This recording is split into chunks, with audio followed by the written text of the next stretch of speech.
নমস্কাৰ বন্ধু বান্ধৱীসকল, পুনৰবাৰ স্বাগতম মোৰ নতুন এটা অন্য ভিডিঅ'লৈ। আজি মই আপোনালোকৰ কাৰণে অসম আৰক্ষীৰ সাধাৰণ জ্ঞানৰ 15টা প্ৰশ্ন লৈ আহিছোঁ। সেই প্ৰশ্ন আপোনালোকে ভালদৰে চাই যাব। আৰু আপোনালোকক মই এটা কথা কওঁ যে আপোনালোকে আসাম পুলিচত এপ্লাই যে কৰিছে তাৰ সময় বহুতে কম, বহুত সোনকালে আপোনালোকে এডমিট কাৰ্ডও পাই যাব। মোৰ আইডিয়া এইটো মাহৰ লাষ্টলৈ আপোনালোকে এডমিট কাৰ্ড পাই যাব। চ' আপোনালোকে ভালদৰে প্ৰিপেৰেশ্যন কৰক। আৰু পোষ্টৰ সংখ্যা কম কাৰণে তো এক্সামো টাফ হ'ব। চ' আপোনালোকে এতিয়াৰ পৰা মনোযোগ দি প্ৰিপেৰেশ্যন কৰক। আৰু যিসমূহ প্ৰশ্ন আপোনালোকে চাইছে সেইবোৰ ৰিটাৰ্ণ কৰিব পাৰিলে মোৰ ভিডিঅ'ৰ প্ৰত্যেকটো ভিডিঅ' আপোনালোকে এবাৰ চাই যাব। আৰু এটা কথা কওঁ আপোনালোকৰ কাৰণে, আপোনালোকে যেনেকৈ এক্সাম দিব, ময়ো এইবাৰ এটা কেণ্ডিডেটে হয়। চ' ময়ো এপ্লাই কৰিছোঁ। তো ময়ো লাহে লাহে প্ৰিপেৰেশ্যন কৰি আছোঁ। আপোনালোকৰ হেল্প হ'ব বুলি আপোনালোকৰ প্ৰশ্ন উত্তৰো লিখি দি আছোঁ। চ' মই আগৰ দৰে প্ৰশ্ন উত্তৰ ভালদৰে দিব পৰা নাই। শ্বৰ্ট প্ৰশ্ন কেইটামান, বেছি লং ভিডিঅ' কৰা নাই। চ' 15টা 20টা তেনেকৈ প্ৰশ্ন দি আছোঁ। চ' ময়ো অলপ বিজি আছোঁ। চ' তাৰ কাৰণে ভালদৰে ভিডিঅ' দিব পৰা নাই। মোৰ ফালৰ পৰা আপোনালোকৰ কাৰণে শুভ কামনা থাকিল, যাতে প্ৰত্যেকজন ল'ৰা ছোৱালীয়ে উজ্জ্বল ভৱিষ্যত কামনা কৰিলোঁ। আপোনালোকে যদি মোৰ চেনেলত নতুনকৈ আহিছে, চেনেলটো ছাবস্ক্ৰাইব কৰি বেল আইকনটো প্ৰেছ কৰি ৰাখিব।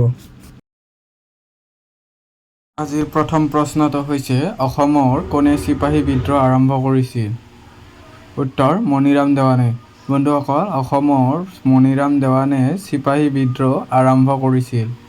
নেক্সট প্ৰশ্নটো হৈছে, সাতসৰী অসম বুৰঞ্জীৰ ৰচক কোন? উত্তৰ, Gkshort ভূঞান। বন্ধুসকল, সাতসৰী অসম বুৰঞ্জীৰ ৰচক হ'ল Gkshort ভূঞান। বন্ধুসকল, মই কেইটামান প্ৰশ্ন লৈ আহিছোঁ। এইকেইটা প্ৰশ্ন বহুত ইম্পৰ্টেণ্ট প্ৰশ্ন হয়। চ' আপোনালোকে ভালদৰে চাই যাব। আৰু যিসকলে প্ৰশ্নকেইটাৰ উত্তৰ আগতীয়াকৈ জানে সেইসকলে তলত কমেণ্ট কৰি জনাব। কোনে কেইটা শুদ্ধ উত্তৰ দিব পাৰে তাৰ কমেণ্ট কৰি জনাব। নেক্সট প্ৰশ্নটো হৈছে, অসমত কোনে প্ৰথম অসহযোগ আন্দোলন নেতৃত্ব দিছিল? উত্তৰ, নবীন চন্দ্ৰ আৰু তৰুণৰামে। বন্ধুসকল, অসমত নবীন চন্দ্ৰ আৰু তৰুণৰামে প্ৰথম অসহযোগ আন্দোলনৰ নেতৃত্ব দিছিল। নেক্সট প্ৰশ্নটো হৈছে, অসমৰ কেতিয়া কৃষি বিদ্ৰোহ হৈছিল? উত্তৰ, 1861 চনত। বন্ধুসকল, 1861 চনত অসমৰ কৃষি বিদ্ৰোহ আৰম্ভ হৈছিল। নেক্সট প্ৰশ্নটো হৈছে, পথৰুঘাটৰ ৰণ কেতিয়া হৈছিল? উত্তৰ, 1898 চনত। বন্ধুসকল, পথৰুঘাটৰ ৰণ 1898 চনত হৈছিল।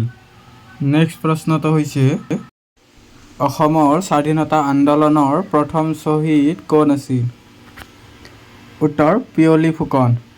বন্ধুসকল, অসমৰ স্বাধীনতা আন্দোলনৰ প্ৰথম শ্বহীদ আছিল পিয়লি ফুকন। বন্ধুসকল, আপোনালোকে মোৰ ভিডিঅ'বোৰ যদি চাই ভাল পায় লাইক কৰিব। আৰু যিসকলে মোৰ চেনেলত নতুনকৈ আহিছে সেইসকলে মোৰ ভিডিঅ'বোৰ আগতীয়াকৈ পাবলৈ চেনেলটো ছাবস্ক্ৰাইব কৰি বেল আইকনটো প্ৰেছ কৰি ৰাখিব। নেক্সট প্ৰশ্নটো হৈছে, কৰ্মবীৰ বুলি কাক জনা যায়? উত্তৰ, নবীন চন্দ্ৰ বৰদলৈ। বন্ধুসকল, কৰ্মবীৰ বুলি নবীন চন্দ্ৰ বৰদলৈক জনা যায়। নেক্সট প্ৰশ্নটো হৈছে, ফুলগুৰি থোৱা কেতিয়া হৈছিল? উত্তৰ, 1861 চনত। ফুলগুৰি থোৱা 1861 চনত হৈছিল। নেক্সট প্ৰশ্নটো হৈছে, শালস্তম্ভ বংশৰ শেষ ৰজাজন কোন আছিল? বন্ধুসকল, ইয়াতে উত্তৰটো লিখি দিয়া হোৱা নাই, অৰ্থাৎ পাহৰি যোৱা গৈছে। চ' ইয়াৰে শুদ্ধ উত্তৰটো হ'ব ত্যাগ সিংহ। বন্ধুসকল, শালস্তম্ভ বংশৰ শেষ ৰজাজন আছিল ত্যাগী সিংহ। নেক্সট প্ৰশ্নটো হৈছে, চুতীয়াসকলৰ শেষ ৰজাজন কোন? উত্তৰ, নিত্যপাল। বন্ধুসকল, চুতীয়াসকলৰ শেষ ৰজাজন হ'ল নিত্যপাল। নেক্সট প্ৰশ্নটো হৈছে, কুৰুক্ষেত্ৰ যুদ্ধত অংশগ্ৰহণ কৰা প্ৰাগজ্যোতিষ পুৰুষৰ ৰজাজনৰ নাম কি?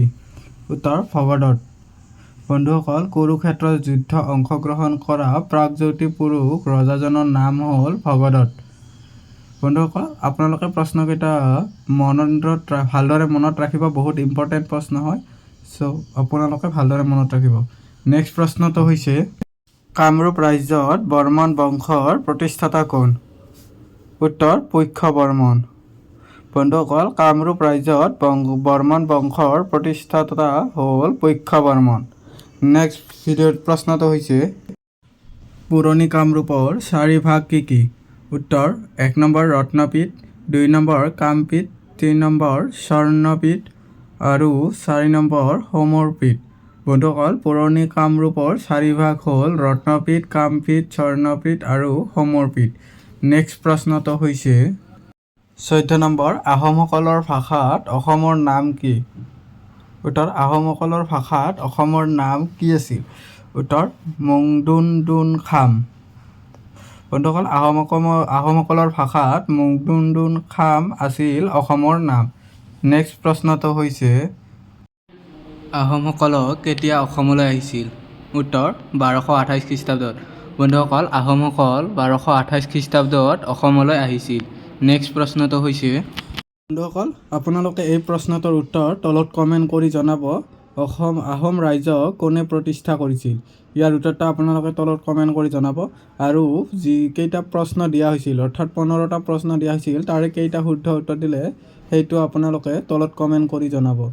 আৰু যদি আপোনালোকে মোৰ ভিডিঅ'টো চাই অলপ হ'লেও হেল্প হোৱা বুলি ভাবে, তেতিয়াহ'লে ভিডিঅ'টো লাইক কৰিব, বন্ধু বান্ধৱীৰ লগত শ্বেয়াৰ কৰিব আৰু যিসকলে নতুনকৈ আহিছে সেইসকলে চেনেলটো ছাবস্ক্ৰাইব কৰি বেল আইকনটো প্ৰেছ কৰি ৰাখিব। ধন্যবাদ।